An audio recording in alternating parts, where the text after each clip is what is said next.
Dessa vez eu decidi fazer vídeo, né? Quem me conhece sabe que eu tenho certa dificuldade para falar frente às câmeras, mas decidi fazer um vídeo porque o tema requer esse grande problema de saúde pública, privada, mundial, que é o tema da gastrite. Né, as pessoas chegam assim na consulta do médico de família assustadas, olham para você e falam assim: doutor, meu problema é sério. O médico falou que eu tenho uma bactéria no estômago. Sem contar no excesso de endoscopias que se tem feito.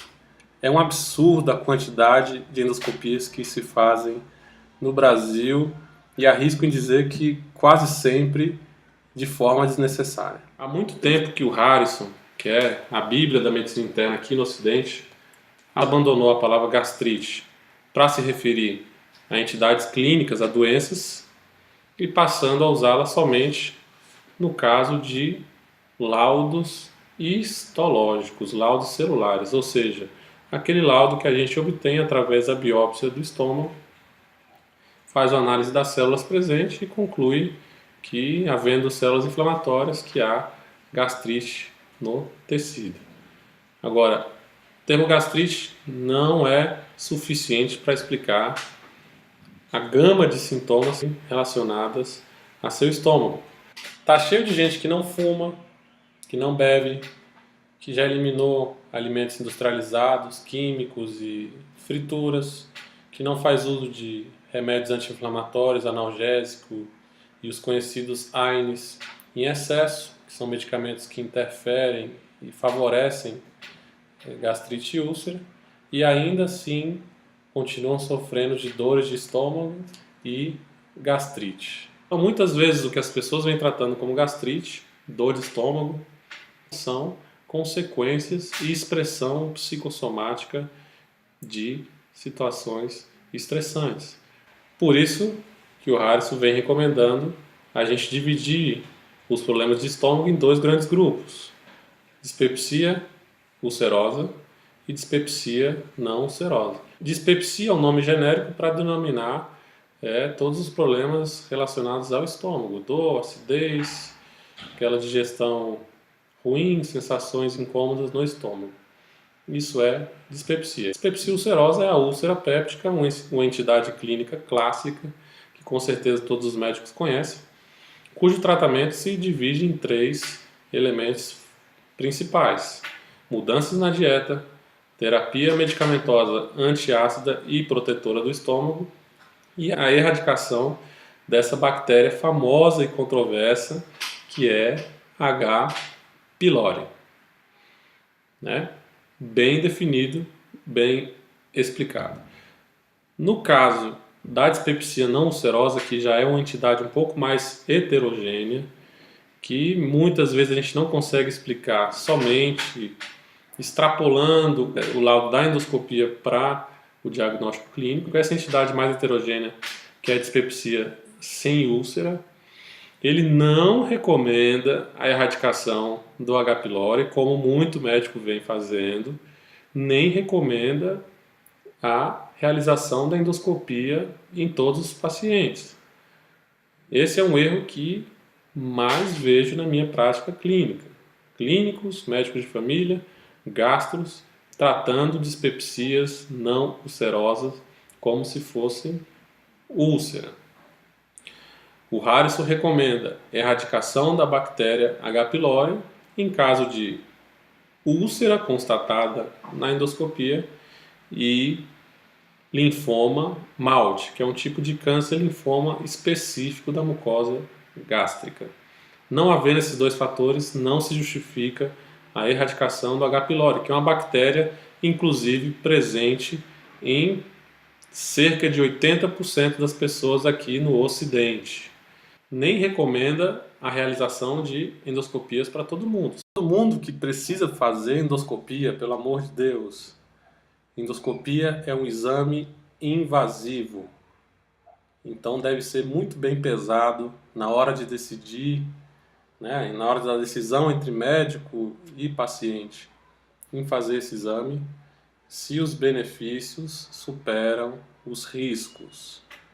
porque por ser um exame invasivo, né, coloca a pessoa que vai fazê-lo em risco, até de morte, sem querer ser fatalista. É uma porcentagem pequena, mas o risco existe. É um medicamento para sedar que podem, né, ter efeitos colaterais e complicações, podem ter perfurações, sangramentos. E, na minha opinião, o exame, quando realizado de forma inoportuna, pode contribuir para piorar os sintomas do paciente. E aqui entro fazendo essa conexão com a medicina oriental da seguinte maneira. A dispepsia não ulcerosa é uma entidade de difícil abordagem pelo seguinte motivo. Ela tem muita relação com aspectos emocionais, com aspectos psicossomáticos. Então, na medicina oriental, eles descrevem um plexo que eles chamam de plexo solar, que se localiza mais ou menos nessa região, né, do abdômen, que aqui no ocidente seria o equivalente ao plexo celíaco, que contém diversos plexos que inervam alguns órgãos do ponto de vista autônomo. Esse plexo solar, parte do sistema nervoso autônomo, tem uma relação muito forte com as emoções. Então, muita gente, principalmente pessoas que têm uma tendência maior a sintomas psicossomáticos e a linguagens corpóreas psicossomáticas, manifestam sensações e emoções nessa parte do seu corpo e não consegue diferenciar emoções de sintomas orgânicos. Me explico. É diferente um aperto no estômago, um aperto no peito, um aperto no estômago, uma dor de estômago. Quando a gente está ansioso, quando a gente está apreensivo, quando a gente está com ódio, quando a gente está com raiva, quando a gente está com pavor, com medo. É diferente essa sensação do que uma dor de estômago como um sintoma orgânico. Por exemplo, quando a gente come, né, se excede na comida, come muitos alimentos industrializados, uma feijoada pesada, horas depois a gente sente aquela dor de estômago, aquele aperto, que é um sintoma orgânico. Muita gente não consegue diferenciar emoções de um sintoma orgânico. Então acabam induzindo muitos médicos que não têm essa abordagem mais integral ao erro. E os médicos, ao utilizarem categorias que são defasadas, acabam também indo por um caminho errado. Então acabam fazendo endoscopia em excesso, acabam tratando dispepsias não ulcerosas de uma forma que não tem um resultado legal e acabam inclusive contribuindo para que o problema persista ao longo do tempo. Se você pega uma pessoa que tem um problema com ansiedade e um transtorno psicossomático e coloca ela constantemente a fazer exames invasivos, exames traumáticos, exames que têm um significado afetivo diferente, o impacto que ele deixa na pessoa que faz o exame pode ser inclusive irreversível, porque essas pessoas que têm transtornos psicossomáticos de ansiedade geralmente são pessoas um pouco mais hipocondríacas, um pouco mais preocupadas com saúde, com doenças, um pouco mais de medo. Então, pessoas desse tipo receberem um diagnóstico do médico nesse sentido, né, o médico olha para a pessoa e fala: nossa, você está com gastrite e você tem uma bactéria no seu estômago. Pronto. Essa pessoa nunca mais vai se libertar de problemas de estômago. Por isso que o Harrison não recomenda endoscopias para todo mundo, somente para os pacientes que a gente suspeite problemas mais sérios. Por exemplo, câncer de estômago, a própria úlcera, pacientes que se encaixem num perfil de suspeita e de alerta maior. Então ele elenca inclusive alguns elementos para nos orientar na hora de solicitar a endoscopia. Se a pessoa tiver mais de 45 anos, se for tabagista, tiver sangramentos, vômitos intratáveis, emagrecimento, anemia não explicada, disfagia, que é dificuldade para engolir, dor ao engolir. Então, se a pessoa tiver algum desses sintomas de alerta, ele recomenda fazer a endoscopia.